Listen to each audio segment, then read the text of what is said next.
Hey guys, welcome back to Game and Discuss, the video game show where I play a game for you and give you guys a review.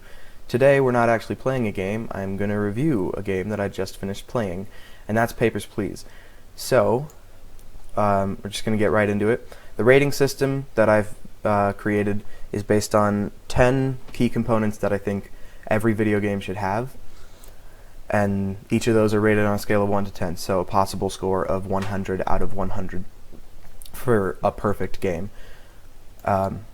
So, just going down the list, we're going to do each of them and then give you a final score at the end. So the first thing that I put down is feel, and by that I mean how good does it feel to play the game. And for this category, I gave Papers, Please a 6 out of 10, because while there's not a lot of ways to mess up, it's pretty easy to misclick, and that can just, set back whatever you're doing a little bit, and it's just kind of annoying. So yeah, 6 out of 10 for feel. The second one is pacing. How well is the game paced, and how long does it give you between doing certain tasks and then to doing the next one?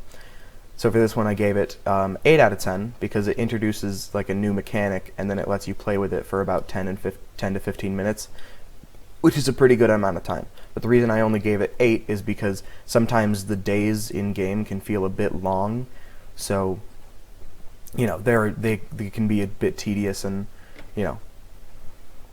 boring at times. So yeah, 8 out of 10. Third one is concept. The concept is based on how cool or different the concept of the game is. For Papers, Please, I would say about an 8 out of 10 because the idea of being part of border control in a video game is definitely different, but it's not unheard of. So yeah, 8 out of 10. The fourth one, complexity. A good game should have an even mix of simple mechanics but used in complex and cool ways. And Papers, Please uses the same few mechanics but finds more and more ways to use it over and over. So for that, I gave it a 9 out of 10. The fifth is personal liking. How much do I personally like the game? Because I think every review should, encompass a little bit of the person who's writing it. So I'm just going to have it play a little bit of a role. This is one of my favorite games. Not all the way up there, but it's a pretty good game, and I've, heard about it for a while, and I've played it for a little while. So I'm going to say 8 out of 10. It's a really good game. I had a good time playing it. It's pretty fun, and I definitely would play it again and again to get those separate endings, because there were 20 of them. The only part of it that I didn't really like is that you have to check the issuing city, which makes sense because it's a border control thing, but it was something that kept slipping me up, and I didn't really like it that much. So yeah, 8 out of 10 for that. The sixth one is the story. How good is the story, obviously, and I'm giving it a 7 out of 10 because you can't get extremely interesting with a border control game, or a game where you're checking IDs and stuff like that. You can't get very interesting with that, but Papers, Please has tons of mini stories.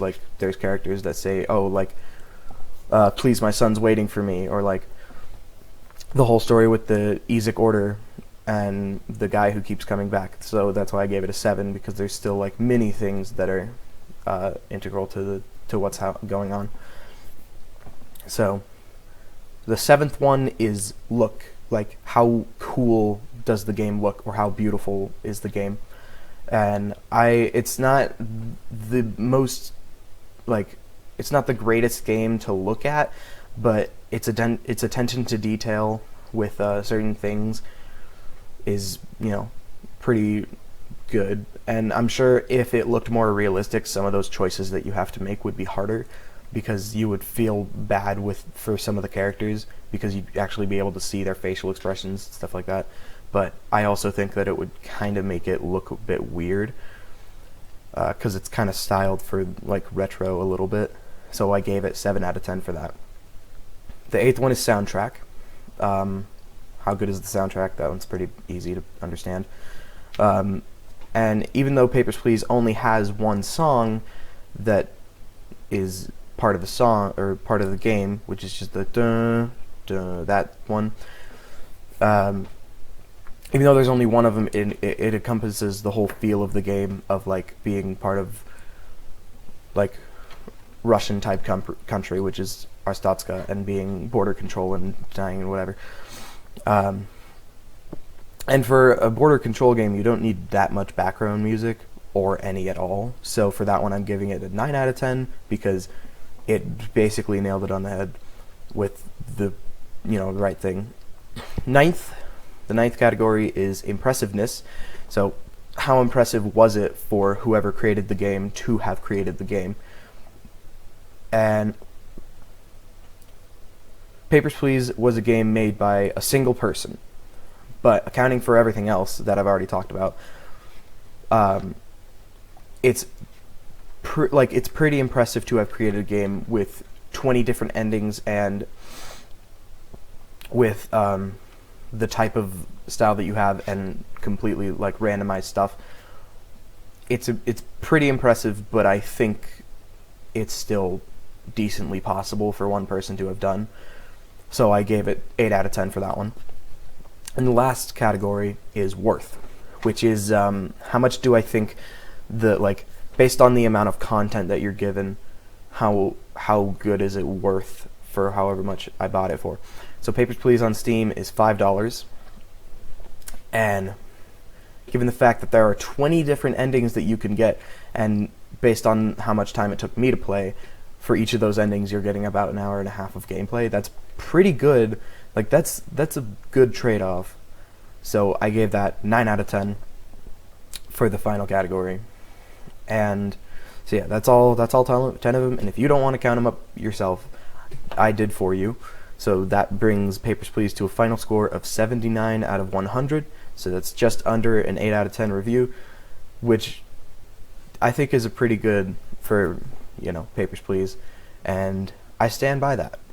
So there's like everything about the game. I mean, I liked it a lot. It was pretty fun. And if I were going to say, should you get it?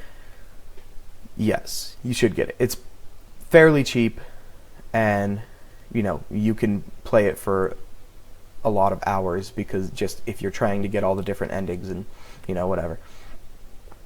And it's a bit of a challenge, so and I bet there was even more that could have gone on if I didn't turn in the EZIC order that early on. I bet I could have gone on a lot more days, but I didn't because I'm messed up. But you know what, that's just part of the game. So anyways, thanks for watching. That's my review on Papers, Please. Tomorrow I believe I'm going to be uploading Hollow Knight. I don't know, because I don't know if I'll get time to record for it, but we'll see. So thanks for watching. See you next time. Stay safe out there.